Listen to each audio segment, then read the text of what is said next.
Morning that US Marines have seized an Iranian-flagged oil tanker near the operation. Okay, we gave the flare. Motor vessel Touska, vacate your engine room.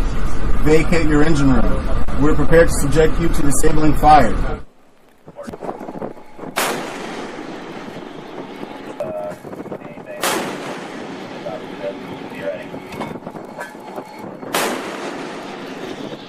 Gulf of Aden, 118 kilometers southeast of Al-Makalla, 2:12 in the morning. 68 U.S. Navy sailors from the USS Gravely Visit, board, search, and seizure teams were lowering into 4 RHIBs beside the destroyer. On the deck and inside the holds, 146 Iranian forces, armed guards, and crewmen protected 32 sealed containers filled with drone engines, guidance kits, and missile fuel meant for Houthi launch sites. The U.S. Navy had 74 minutes to stop the blockade run before the freighter reached escort cover. The merchant vessel, Touska, was moving west at 14 knots with its lights reduced and its registry codes cycling through false entries. Iranian planners believed Touska could pass as normal cargo long enough to link with escort boats waiting closer to Yemen. 2 escort boats ran dark 6 kilometers off its port side. A quadcopter drone circled above the wake and sent live video to the bridge. Sandbags were stacked behind railings on the bow. A DSHK heavy machine gun sat behind a tarp near the forward crane. 2 PKM machine guns covered the main deck. 4 men with AK-74 rifles watched the ladder wells. 3 more teams stood inside the container lanes with RPG-7 launchers and spare rockets. The bridge doors were plated. U.S. Navy lawyers had already cleared the intercept under standing maritime sanctions orders and weapons trafficking authorities overnight. The U.S. Navy plan broke into 4 elements. Alpha had 16 sailors in 2 RHIBs and would hook ladders onto the starboard quarter, climb first, and clear the stern deck with Mk-18 CQBR carbines and 1 M249 SAW. Bravo had 18 sailors and would come up the port side, take the bridge, and shut down the engines with M4A1 SOPMOD 2 rifles, 1 M24 OB machine gun, breaching charges, and flex cuffs. Charlie had 14 sailors in the 3rd RHIB and would secure the cargo lanes, inspect the 32 containers, and seize any missile parts. Delta would jam radio traffic, track the escort boats, and use the destroyer's Mk-19 grenade launcher, M2 Browning mounts, Phalanx CIWS, and if needed, AGM-114 Hellfire missiles to break any rescue attempt. At 2:16, the assault began. USS Gravely cut closer on a crossing line and flooded Touska's bridge windows with white light. The merchant ship veered 11 degrees to port. Alpha and Bravo accelerated hard. Charlie held back in the dark water. Delta started electronic jamming from the destroyer. The drone feed above the ship went dead first. Then the bridge lost contact with its escort boats.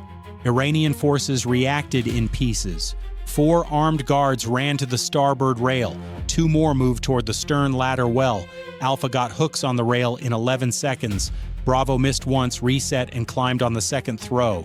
At 2:18, the first shots were fired. A guard with an AK-74 leaned over the stern rail and fired down at Alpha. A U.S. Navy sailor answered with a short burst from a Mk-18 CQBR. The guard dropped across the scupper. A second guard tried to swing the DSHK toward the RHIBs. Delta hit the bow tarp with 3.50 caliber rounds from an M2 Browning on USS Gravely. The gun shield split. The heavy gun fell sideways. Alpha came over the rail and drove forward in 2 files. Bravo reached the port catwalk and met PKM fire from behind palletized drums. A Bravo gunner set the M24 OB on the rail, fired 9 rounds, and pinned the position. A breacher slapped C4 on a welded chain blocking the bridge ladder. The charge blew. Bravo pushed through the smoke. At 2:20, confusion spread across the whole ship. Iranian forces on the bridge thought a second boarding team was coming from the bow. None was. Delta created that picture by splashing warning fire 40 meters ahead of the ship and forcing heads down. Alpha cleared the stern crane platform. 2 guards surrendered there. One tried to run below deck. He was stopped by the M249 SAW gunner at the hatch. Bravo turned up the ladder to the bridge and met 4 riflemen at the landing. 2 Iranian forces went down. One fell back through the bridge door. One dropped his AK-74 and raised both hands. Bravo entered fast. The helmsman tried to force the rudder over and ram the nearest RHIB. A sailor struck him down, another cut engine telegraph power, and a third smashed the radio bank with a rifle butt after the jammer broke the remaining link. By 2:22, Charlie moved in. Their RHIB came tight against the starboard midships ladder, while Alpha secured the stern and Bravo held the bridge. Charlie climbed with bolt cutters, thermal cameras, and DT cord for the locked container seals. The first resistance came from the center lane. 2 Iranian forces rolled a fuel drum into the passage and fired around it with AK-74 rifles. Charlie answered with controlled M4A1 bursts. One sailor tossed a flash device over the drum. The men behind it collapsed back. Charlie stepped around them, cuffed one, and cleared the hatch to hold 2. Below deck, 3 armed crewmen tried to seal the cargo elevator. A breacher laid a linear charge along the locking bar. It blew inward. Charlie dropped into the machinery bay and took the controls before the lift could trap the team. At 2:24, the fight moved outside again.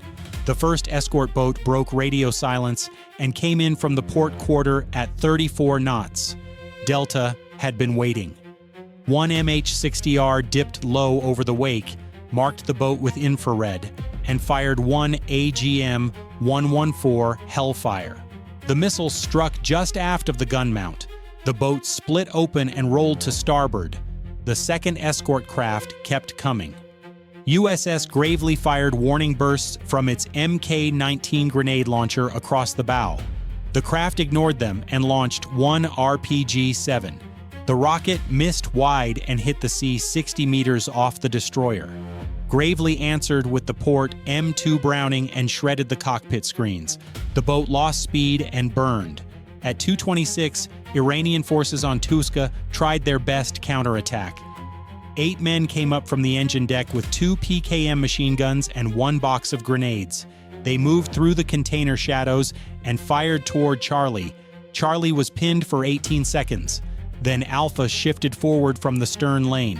The M249 SAW opened first. 2 MK-18C QBR shooters cut left. Charlie cut right. Crossfire broke the charge. 1 PKM gunner fell over a winch cable. The second tried to pull back behind a container corner. A U.S. Navy sailor fired 3 rounds through the thin steel wall at chest height. The gun fell silent. 4 more Iranian forces dropped flat and surrendered. 2 crawled toward the ladder well. Alpha caught them there. At 2:28, Bravo found the shipmaster safe inside the bridge chart room. It held false manifests, satellite phones, and route cards marked with meeting points in the Red Sea. Outside the windows, Delta tracked the 3rd escort boat still trailing behind. It turned away when the first helicopter lit it with a laser designator. Bravo also found a deadman option wired from the bridge console to the engine control room. A sailor cut the cable bundle in 4 places. Another used thermite on the backup handset cradle so no one could reconnect it. At 2:30, the engine control room became the main fight. Bravo pushed down 2 ladders and met a steel gate welded across the passage. Behind it, Iranian forces fired blind through drilled holes with AK-74 rifles. The rounds sparked off the bulkhead. A breacher pressed a shaped charge against the hinge side. The blast folded the gate inward. Bravo rushed the room before the smoke cleared. 1 engineer swung a wrench. He was dropped. 2 armed guards reached for an RPG-7 tube stored near the panel wall. They never got a shot off. A sailor with an M4A1 SOTMOD 2 hit both at close range. Another seized the throttle and cut speed from 14 knots to 5.8. The ship began to settle into U.S. Navy control. At 2:32, Charlie opened the first sealed container. Inside were 48 drone engines wrapped in machine paper, 96 gyroscope units, and 14 crates of guidance fins. The second container held 22 drums of missile oxidizer and 11 pallets of composite casings. The third held commercial sacks of rice placed in front of 8 long boxes. Those boxes contained short-range missile parts packed in foam. Charlie marked each container with infrared tape for later transfer. Alpha posted security at both cargo hatches. Bravo sent one pair back to the bridge to announce in Farsi and Arabic that anyone still armed had 30 seconds to surrender. At 2:34, Iranian forces answered with one last burst from below. 5 men rushed out of the forward accommodation block and tried to retake the main deck with AK-74 rifles and 2 hand grenades. It exploded near the doorway. Alpha fired from the stern lane. Charlie fired from the cargo line. 3 men went down. 2 retreated into the block. A sailor kicked open the passage door. Another threw in a flash device. The room was taken in seconds. Inside were spare uniforms, 17 extra magazines, and 1 sat phone still open to a contact in Bandar Abbas. At 2:36, the wider sea picture shifted again. Radar from USS Gravely picked up 2 more fast craft leaving the Yemeni coast and racing east. They were 27 kilometers out. Delta still had time. The destroyer changed course to shield Touska from that direction. 1 helicopter stayed overhead, the second dropped lower and fired warning flares. The incoming craft split apart. Gravely locked them with SM-2 targeting radar but held fire. Both boats slowed, turned south, and disappeared toward shore. On Touska, resistance finally started to break. 12 armed men laid down weapons near the bow winch. 6 more came out of a pantry space with hands raised. U.S. Navy sailors zip-tied them in rows of 3 and moved them aft. By 2:38, the ship was secure from stern to bridge, but the hold search was not finished. Charlie found a false wall at the back of container row 9. The wall hid a narrow workshop with battery packs, soldering tools, and 4 assembled drone fuselages. A sailor tackled him before he could smash the screen. The tablet showed launch maps, coded frequencies, and serial lists matching the cargo. At the same time, Bravo swept the crew cabins and found 4 more armed men hiding above the ceiling panels. One pointed a pistol through a vent. A sailor fired through the grill and ended it. The other 3 crawled out and surrendered. At 2:41, Delta began the extraction phase. A second U.S. Navy boarding wave came over from USS Gravely with evidence bags, medics, and tow rig equipment. The wounded were treated where they fell. 1 U.S. Navy sailor had a gunshot wound through the left shoulder. Another had shrapnel in his calf. 3 more had burns from the bridge breach. On the Iranian side, the dead were laid on the forward deck and the wounded were moved under guard to the shaded container lane. Charlie kept opening boxes. By then, 32 of the 32 containers had been checked.